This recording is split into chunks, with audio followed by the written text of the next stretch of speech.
a las autoridades de las Naciones Unidas, los representantes de los distintos países que la integran y todos los ciudadanos del mundo que nos estén mirando. Buenas tardes. Para aquellos que no lo saben, yo no soy político, soy un economista liberal libertario, que jamás tuvo la ambición de hacer política y que fue honrado con el cargo de presidente de la República Argentina frente al fracaso estrepitoso de más de un siglo de políticas colectivistas que destruyeron nuestro país.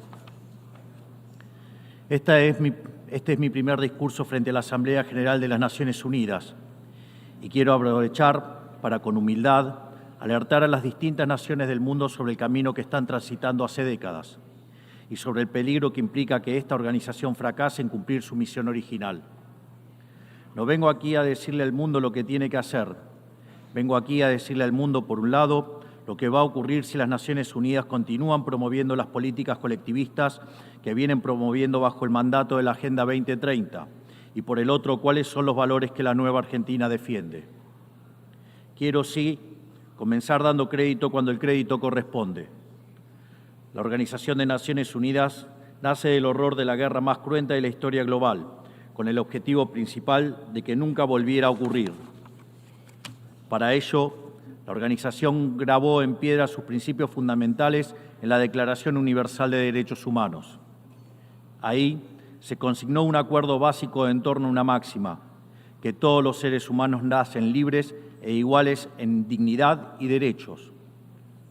Bajo la tutela de esta organización y la adopción de estas ideas, durante los últimos 70 años la humanidad vivió en periodo de paz global más largo de la historia, que coincidió también con el periodo de mayor crecimiento económico de la historia.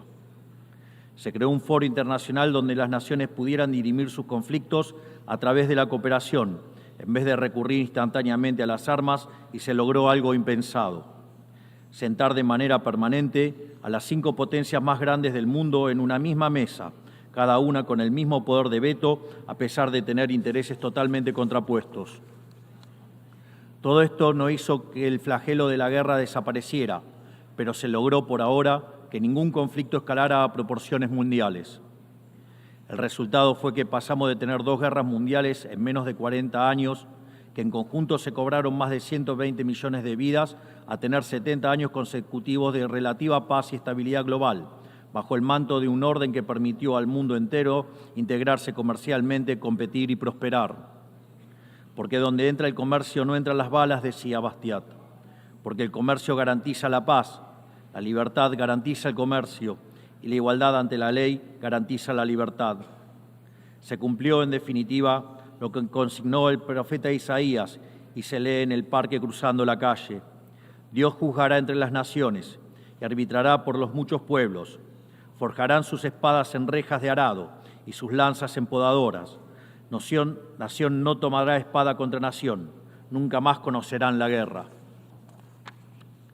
Esto es lo que ha ocurrido mayormente bajo la tutela de las Naciones Unidas en sus primeras décadas. Y por eso, desde esta perspectiva, estamos hablando de un éxito destacable en la historia de las naciones que no puede ser soslayado.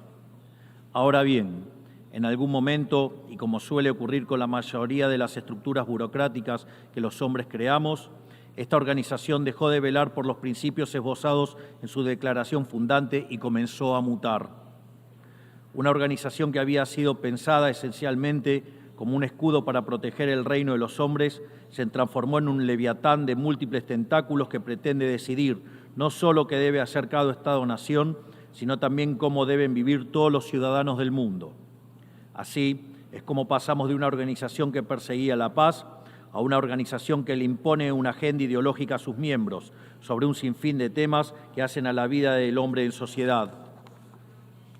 El modelo de Naciones Unidas, que había sido exitoso, cuyo origen podemos rastrear en las ideas del presidente Wilson, que hablaba de la sociedad de paz sin victoria y que se fundaba en la cooperación de los Estados-nación, ha sido abandonado. Ha sido reemplazado por un modelo de gobierno supranacional de burócratas internacionales que pretenden imponerle a los ciudadanos del mundo un modo de vida determinado. Lo que se está discutiendo esta semana aquí en Nueva York, en la Cumbre del Futuro, no es otra cosa que la profundización de ese rumbo trágico que esta institución ha adoptado. La profundización de un modelo que, en palabras del propio secretario de las Naciones Unidas, exige definir un nuevo contrato social a escala global, redoblando los compromisos de la Agenda 2030. Quiero ser claro en la posición de la Agenda Argentina. La Agenda 2030, aunque bien intencionada en sus metas, no es otra cosa que un programa de gobierno supranacional de corte socialista, que pretende resolver los problemas de la modernidad con soluciones que atentan contra la soberanía de los Estados-nación y violentan el derecho a la vida, a la libertad y a la propiedad de las personas. Es una agenda que pretende solucionar la pobreza, la desigualdad y la discriminación con legislación que lo único que hace es profundizarla. Porque la historia del mundo demuestra que la única manera de garantizar la prosperidad es limitando el poder del monarca, garantizando la igualdad ante la ley y defendiendo el derecho a la vida, a la libertad y a la propiedad de los individuos. Ha sido precisamente la adopción de esa agenda que obedece a intereses privilegiados y el abandono de los principios esbozados en la Declaración Universal de Derechos Humanos de las Naciones Unidas lo que tergiversó el rol de esta institución y la puso en una senda equivocada. Así, hemos visto cómo una organización que nació para defender los derechos del hombre ha sido una de las principales propulsoras de la violación sistemática de la libertad, como por ejemplo con las cuarentenas a nivel global durante el año 2020 y que debería ser considerado un delito de lesa humanidad. En esta misma casa, que dice defender los derechos humanos, han permitido el ingreso al Consejo de Derechos Humanos a dictaduras sangrientas como la de Cuba y Venezuela sin el más mínimo reproche. En esta misma casa, que dice defender los derechos de las mujeres, permite el ingreso al Comité para la Eliminación de la Discriminación contra la Mujer a países que castigan a sus mujeres por mostrar la piel. En esta misma casa, sistemáticamente, se ha votado en contra del Estado de Israel, que es el único país de Medio Oriente que defiende la democracia liberal, mientras se ha demostrado en simultáneo una incapacidad total de responder al flagelo del terrorismo. En el plano económico, se han promovido políticas colectivistas que atentan contra el crecimiento económico, violentan los derechos de propiedad y entorpecen el proceso económico natural, llegando a impedirle a los países más postergados del mundo gozar libremente de sus propios recursos para salir adelante.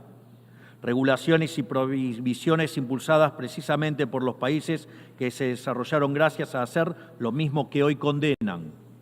Se ha promovido además una relación tóxica entre las políticas de gobernanza global y los organismos de crédito internacional, exigiéndole a los países más relegados que comprometan recursos que no tienen en programas que no necesitan, convirtiéndolo en deudores perpetuos para promover la agenda de las élites globales. Tampoco ha ayudado el tutelaje del Foro Económico Mundial, donde se promueven políticas ridículas con anteojeras maltusianas, como las políticas de emisión cero, que dañan sobre todo a los países pobres, a las políticas vinculadas a los derechos sexuales y reproductivos, cuando la tasa de natalidad de los países occidentales se está desplomando, anunciando un futuro sombrío para todos. Tampoco la organización ha cumplido satisfactoriamente su misión de defender la soberanía territorial de sus integrantes, como sabemos los argentinos de primera mano en la relación con las Islas Malvinas. Y llegamos incluso a una situación en la que el Consejo de Seguridad, que es el órgano más importante de esta casa, se ha desnaturalizado, porque el veto de sus integrantes permanentes se empezó a utilizar en defensa de los intereses particulares de algunos. Así estamos hoy, con una organización impotente en brindar soluciones a los verdaderos conflictos globales, como ha sido la aberración y aberrante invasión rusa a Ucrania, que ya le ha costado la vida a más de 300.000 personas, dejando un tendal de más de 1 millón de heridos en el proceso.